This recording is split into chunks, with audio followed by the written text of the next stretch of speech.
Hello guys and gals, today we are going to be reviewing Norpon, a MMO game created in an Unreal Engine by a two-person team, Mythical Alferno. So before I begin, I will point out that this game is currently in early access, so anything that we talk about today is subject to change in the future. Originally, the devs were saying that this was going to be a free-to-play game, however once it's entered early access they have slapped on a price tag of $20. They have also said that the game doesn't plan to go back into free-to-play in the future. Before I start analysing this game, I am just going to quickly talk about the dev team. While I've been playing the game, I've seen them active in the chat and they're very active on their forums as well. However, it seems that they are quite sensitive to negative feedback. If you look at any of the negative reviews currently on the store page, those are the ones that the devs are responding to, and you can even go as far as to find them calling other reviewers unprofessional on YouTube videos. With that said, I half expect them to leave a negative comment on this video too. So what is Norpon? Well, it's an MMO monster collecting and resource gathering game. You fight your monsters to catch more monsters, you can transform into those to gather resources such as stones and wood, and then you can use that to build yourself a house. To fight Norpon, you run into one of the ones that you see in the wild, and then you begin a turn-based combat system where you choose a move and then the enemy Norpon will attack you back. If you get the Norpon below 40% health, then you can use taming food to slowly tame it. Now you get a little blue bar underneath their HP, and the whole time they continue to wail on you while you're feeding them, but if you get that blue bar to full, you catch that Norpon and it becomes yours. And much like other monster collecting games, if your Norpons all run out of HP, then you are teleported back to the nearest town where you are promptly healed back to full. If you succeed in knocking out the enemy Norpon, then you are rewarded with XP, gold, and a chance at some items. The in-battle camera as well can be a little bit weird. You can control it by unlocking the auto-rotation, but sometimes if there's an object too close, your camera just refuses to move. Which leads to lovely battles where you and another Norpon are fighting it out and all you can see is a rock. A rock. It's interesting, that rock. Do you like it? You begin the game in a town called Arcelon and you are given a set of tutorial quests to complete to teach you the basics of the game. Now the devs have said that this questing system is just for the tutorial, and after that it's purely sandbox, and for now you're on your own. They've said that they might add some more stuff in the future, but right now it doesn't seem to be planned. In its current form, the game has over 40 Norpons, however, in the time that I've spent playing, which is almost 2 hours, I think I've only found 4, which was my starter guy, a type of frog, a mushroom, and some weird bush lady. Now, as you can tell, I haven't memorized their names, and that's just simply because I don't feel any sort of attachment to these creatures. Now, when you play games of a similar genre, such as Pokemon, Digimon, Yokai Watch, Jade Cocoon back in the 90s, for those of you that are old enough, you felt a connection to the monster characters, and that's because they had really cool designs. And for me, I think that's one of the biggest drawbacks for the Norpon, is that they all just look really generic. The mushroom is just a mushroom holding a sword, the bush lady is just a lady covered in bushes, the frog is literally just a frog. But you know, it's an early access game, so maybe they do plan to go back through the monsters and make them a little bit more interesting in the future. But as we've seen with games like Ark, because there are so many of them already in the early access, sometimes it's going to take a little bit longer to fix them all later.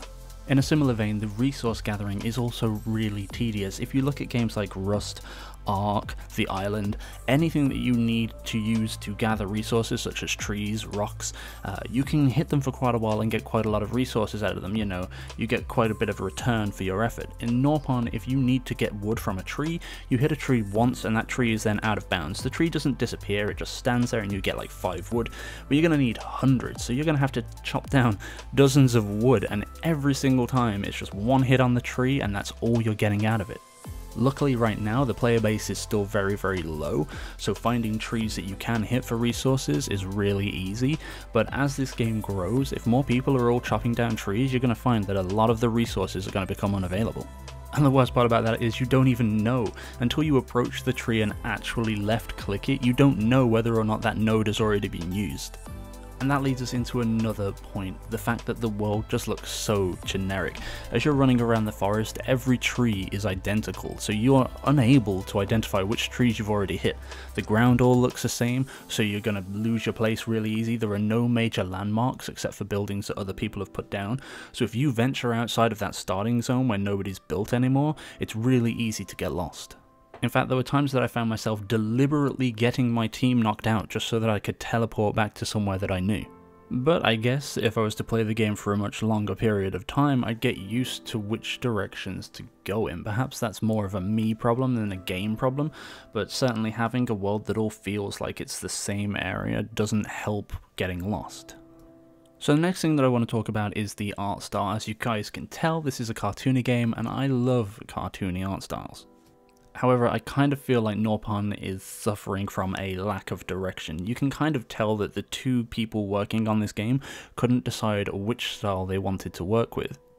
The character and the NPCs with matching models, as well as all of the Norpon, seem to be using a weird kind of cell shading. For whatever reason, it just feels off. All of the characters in the Norpon are really glossy. It's almost like the cell shade is inverted. I can't quite put my finger on it. The style just doesn't work out very well. But when you compare that material to all of the other assets in the game that seem to be low poly and flat shaded, it really stands out, and they don't merge together very well at all.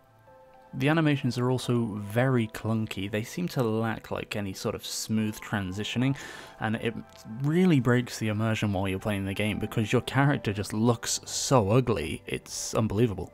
And then when you pair this with the over-the-top particle systems, such as the smoke every time that your character jumps that poofs out of you everywhere, it doesn't work very well.